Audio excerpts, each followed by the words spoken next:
राधे राधे सभी को। होपफुली आप सभी बढ़िया होंगे। आज हम जयशंकर प्रसाद जी के नाटक देखेंगे। ये बहुत ही महत्वपूर्ण टॉपिक है। इसमें जयशंकर प्रसाद जी के नाटक क्रम से लगाने के लिए अक्सर पूछे जाते हैं और इनका वर्ष अक्सर पूछा जाता है। इसमें अक्सर गलतियाँ होती हैं आप लोगों से, लेकिन आज के बाद नहीं होंगी, क्योंकि हम इसमें बहुत ही आसान ट्रिक के माध्यम से याद करेंगे और आपको 2 से 3 बार याद करेंगे, याद हो जाएगा। और इसमें हमने कथा वस्तु भी लिख दी है, तो आप लोग कथा वस्तु पढ़ लीजिएगा और एक बार मैं आपको सभी नाटक बता दे रही हूँ, फिर इनकी हम ट्रिक बताएंगे। पहला नाटक है सज्जन। ये 1910 का है। इसका कथानक महाभारत से लिया गया है। प्रसाद जी का दूसरा नाटक है कल्याणी परिणय। ये 1912 का है। कुछ संशोधन के बाद 1931 में चंद्रगुप्त में इसका समायोजन हो जाता है। तीसरा नाटक है करुणालय 1912। यह हिंदी का प्रथम गीति नाट्य, जैसा कि आप सभी जानते हैं। यह नरबल की समस्या पर आधारित है। इसमें हरिश्चंद्र एवं विश्वामित्र का पौराणिक आख्यान है। प्रायश्चित नाटक 1913। इसमें जयचंद की निकृष्टता के कारण पृथ्वीराज का अंत होता है। अंत में देशद्रोह के लिए जयचंद से प्रायश्चित करना। फिर अगला नाटक देखते हैं। अगला नाटक है राजश्री 1915 का। यह नाटक हर्षचरित और वुएन सॉन्ग के ऐतिहासिक विवरण पर आधारित है। हो सकता है मेरी आवाज़ क्लियर ना आ रही हो, क्योंकि बाहर बारिश हो रही है, तो थोड़ा सा आप लोग कोऑपरेट करिएगा, माफ़ी चाहेंगे। फिर अगला नाटक है विशाख 1921 का। अजातशत्रु 1922 का है। आप लोग कथा वस्तु पढ़ लीजिएगा। जो महत्वपूर्ण बिंदु पूछे जाते हैं वो मैं आपको बता दे रही हूँ। महत्वपूर्ण सभी हैं, लेकिन एक बार आप लोग देख लीजिएगा। फिर अगला है जन्मेजय का नागयज्ञ। ये 1926 का नाटक है। जन्मेजय का नागयज्ञ में जन्मेजय अपने पिता परीक्षित का बदला लेने के लिए यज्ञ करता है, जिससे कि नागों का विध्वंस किया जा सके। कामना 1927 का नाटक है। यह प्रबोध चंद्रोदय जैसा अन्य उपदेशिक नाटक है। यह बहुत ही महत्वपूर्ण नाटक है, अक्सर परीक्षा में पूछा जाता है। इसमें पात्रों का वर्णन मनोविकार के आधार पर किया गया है। ये यहाँ पे पत्रों लिख गया है, ये पात्रों हैं। इसमें मनोविकार के आधार पर जो पात्र हैं, जैसे कामना, लीला, ये सभी इसमें पात्र हैं। स्कंदगुप्त 1928 का नाटक है। क्लास को व्यर्थ में बहुत बड़ी नहीं करेंगे, जो महत्वपूर्ण है वो मैं आपको बता दे रही हूँ। इसमें स्कंदगुप्त के जो पात्र हैं वो अक्सर परीक्षा में पूछे जाते हैं। स्कंदगुप्त और चंद्रगुप्त के दोनों नाटकों में अक्सर गलतियाँ होती हैं, तो आज के बाद गलती नहीं होगी। मैं आपको ट्रिक के माध्यम से याद करवा दे रही हूँ। पुरुष पात्र में है कुमारगुप्त, स्कंदगुप्त, भट्टार्क, गोविंद, पर्णदत्त, चक्रपालित, सर्वनाग, धातुसेन, भीमवर्मा, बंधुवर्मा, पुरगुप्त, महादंडनायक। ये इसमें पुरुष पात्र हैं। तो इनकी एक आसान सी मैंने ट्रिक बनाई है। ट्रिक से आप लोग याद करेंगे तो याद हो जाएगा, फिर भूलेगा नहीं, फिर कभी गलती नहीं होगी कि कौन सा पात्र स्कंदगुप्त में है और कौन सा पात्र चंद्रगुप्त में है। तो स्कंदगुप्त के पात्र याद कर लेंगे तो चंद्रगुप्त के पात्र फिर अपने आप याद हो जाएंगे। ठीक है, देखते हैं। स्कंदगुप्त कुमार, भट्टार, गोविंद, पर्णदत्त, चक्रपालित का सर्वनाश करने के लिए धातु की चेन से भीमवर्मा को बांध देते हैं। फिर पुरगुप्त आकर महादंड देते हैं। एक बार फिर ट्रिक देख लीजिए, इसे नोट कर लीजिएगा, 2 से 3 बार याद कर लीजिएगा, भूलेगा नहीं। स्कंदगुप्त कुमार, भट्टार्क, गोविंद, पर्णदत्त, चक्रपालित का सर्वनाश, सर्वनाश से ये सर्वनाग है। धातु की चेन जैसे मैंने बताया, तो ये धातुसेन है। भीमवर्मा बांधना से बंधु वर्मा। ठीक है, तो देखिएगा, स्कंदगुप्त कुमार भट्टार्क गोविंद पड़दत्त चक्रपालित का सर्वनाश करने के लिए धातु की चेन से भीम वर्मा को बांध देते हैं। पुरगुप्त आकर के महादंड देते हैं। इसमें एक महत्वपूर्ण और पात्र है प्रपंच बुद्धि, वो भी आप याद कर लीजिएगा। स्कंदगुप्त का एक महत्वपूर्ण आत्मकथन है जो अक्सर पूछा जाता है, अधिकार सो कितना मादक और सारहीन है।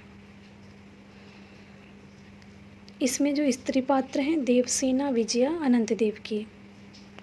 एक खूंट, यह एकांकी नाटक है, ये 1930 की है। चंद्रगुप्त 1931 का है। स्त्री पात्र की मैं इसमें ट्रिक बता दे रही हूँ तो आपको याद हो जाएगा। चंद्रगुप्त के पुरुष पात्र आपको आसानी से याद हो जाएंगे जब आप स्कंदगुप्त के पात्र याद कर लोगे। ठीक है, तो अभी मैं स्त्री पात्र याद करा दे रही हूँ। कार्नेलिया, एलिस, कल्याणी, मालविका, अलका, सुवासिनी। फिर ध्रुव स्वामी तो महत्वपूर्ण पात्र है।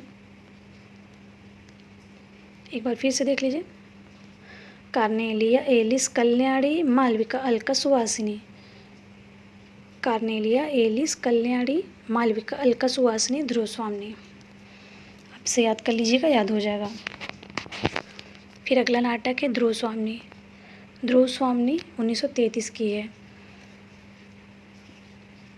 ध्रुव स्वामी नाटक से समस्या नाटक का प्रवर्तन माना जाता है। इसमें अनमेल, विवाह, तलाक एवं पुनर्विवाह की समस्या को उठाया गया है। अब बाकी जो भी इसमें कथा वस्तु है वो सब आप याद कर लीजिएगा। मैं आपको इसका क्रम याद करा दे रही हूँ, ट्रिक बता दे रही हूँ, ध्यान से नोट कर लीजिए, फिर भूलेगा नहीं आपको। सज्जन की कल्याणी करुणा प्रायश्चित करके, राजश्री विशाख के शत्रु जन्मेजय का नागयज्ञ, काम गुप्त घूंट पीकर, चंद्र ध्रुवम अग्निमित्रम। इनका एक अन्य नाटक और है अग्निमित्र। एक बार फिर से ट्रिक सुन लीजिए।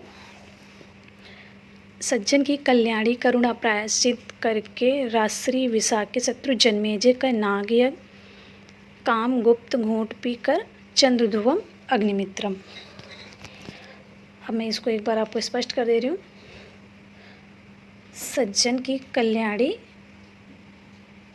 कल्याणी से कल्याणी परिणय, करुणा से करुणालय, फिर आपका प्रायश्चित है, फिर आपका राजश्री है, फिर आपका विशाख है, शत्रु से आपका अजात शत्रु है, जन्मेजय का नागयज्ञ, फिर आपका अगला है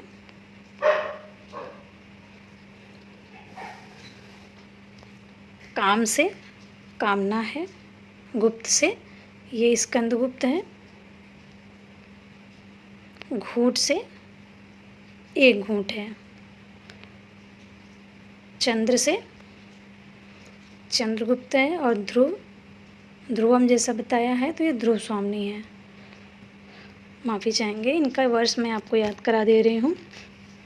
तो जयशंकर प्रसाद जी का पहला नाटक है सज्जन। सज्जन 1910 का है।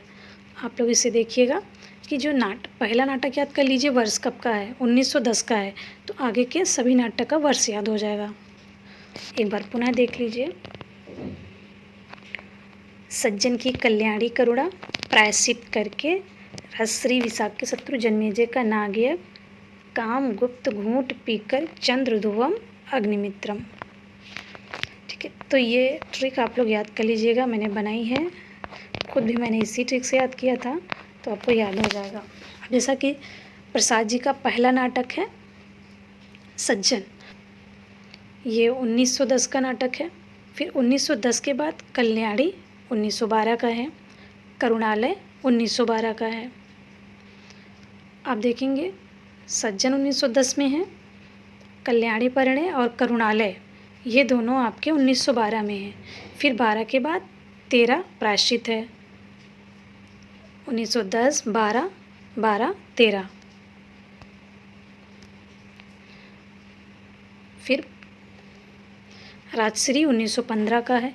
विशाख में जैसा लग रहा है कुछ कि जैसे 21 का उच्चारण है, विशाख 21। फिर अजातशत्रु 1922 का है। 22 के बाद फिर जन्मेजय का नागयज्ञ 26 का है। कामना 27 का है। फिर स्कंदगुप्त भी 28 का है, जैसा कि इसमें लग रहा है कि 8 का उच्चारण हो रहा है, तो स्कंदगुप्त 28। एक घूंट 1930 का है। चंद्रगुप्त 31 का है।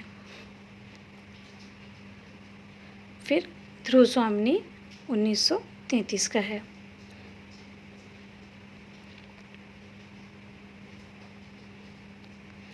ये अंत के ये 4 नाटक देखिएगा। स्कंदगुप्त 28, फिर एक घूंट 30, 28, 30, 31, 33, 28, ये 30, ये 31, ये 33। ऐसे आप लोग देख लीजिएगा। होपफुली आपको आज क्लास अच्छी लगी होगी। कल फिर से कोई अच्छे से टॉपिक की ट्रिक के साथ फिर मैं क्लास लेकर आऊँगी। तो अगर आप लोग को क्लास अच्छी लगी हो तो लाइक कर दीजिएगा और कमेंट बॉक्स में ज़रूर बता दीजिएगा कि क्लास कैसी लगी। धन्यवाद। राधे राधे सभी को।